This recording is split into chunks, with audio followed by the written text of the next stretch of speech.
Welcome back to Erin Perrine, the Director of Press Communications for the Trump campaign. Thank you for joining us. Erin, I want to jump into this a little bit. It's been bubbling up since election night, actually. A lot of people are really ticked off at Fox News. You had this interchange going back and forth with the weekend host, Leland, Vittert, and it caught a lot of people's attention. He seemed to be, I'm just reporting. Let the people decide, or you decide, or tell us what happened. He seemed to be a bit hostile with you. What's going on at Fox? Well, they seem to have taken a really much more aggressive stance, and Leland has done this before in exchanges with me, but it was clear he was not interested in allowing me to answer the questions and to articulate our point here on the campaign.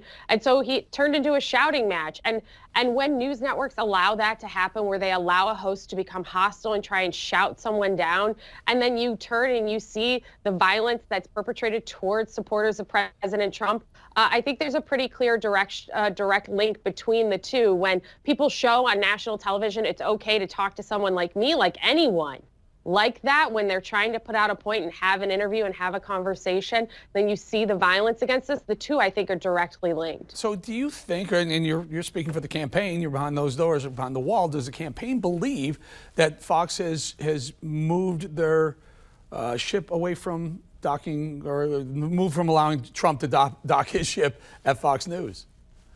Certainly some of the hosts have. I think President Trump's been very clear about that there's been a shift in the coverage in Fox News. And that's why we use so many different outlets, not just one, to get the message out there about the work President Trump is doing to ensure a free and fair election. And that's why most people get their news from local sources instead of these national news outlets, because they know local news is where they're going to get the facts, they're going to get the truth, and they're going to get honesty about what's going on. And that's what we're doing. You're going to appear across the country on local television stations around the country dozens of times.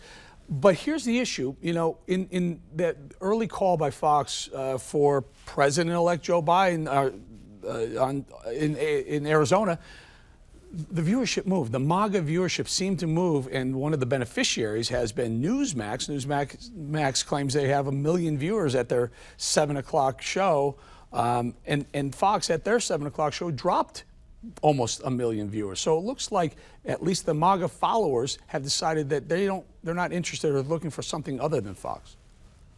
Well, it seems like people are looking for other sources of news. When the news media is trying to anoint as a whole Joe Biden as the president-elect, while ballots are still being counted across the country. We're finding thousands and thousands of ballots in Georgia still being counted.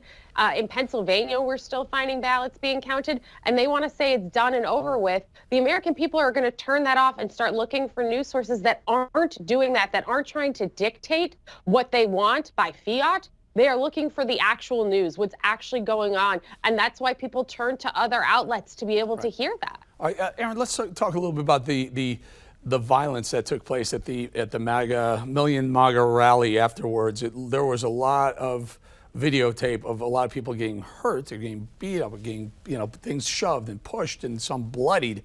What's going on there? What does the campaign believe is happening?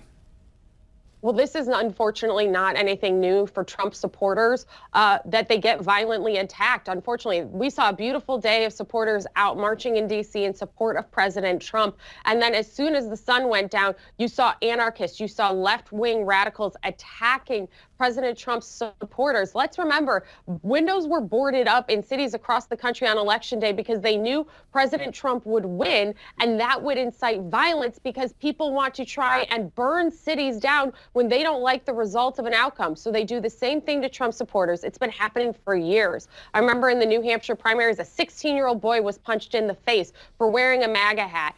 I get threatening text messages to my personal cell phone pretty regularly, and so do our attorneys. And we see it time and again where people are threatened for supporting the president. That's anti-American. You can disagree without being disagreeable and without being violent. And it's amazing that the Trump ran on the, law enforcement president, and this is just metastasizing even before the final shoe is dropped. You get about 20 seconds left, Erin.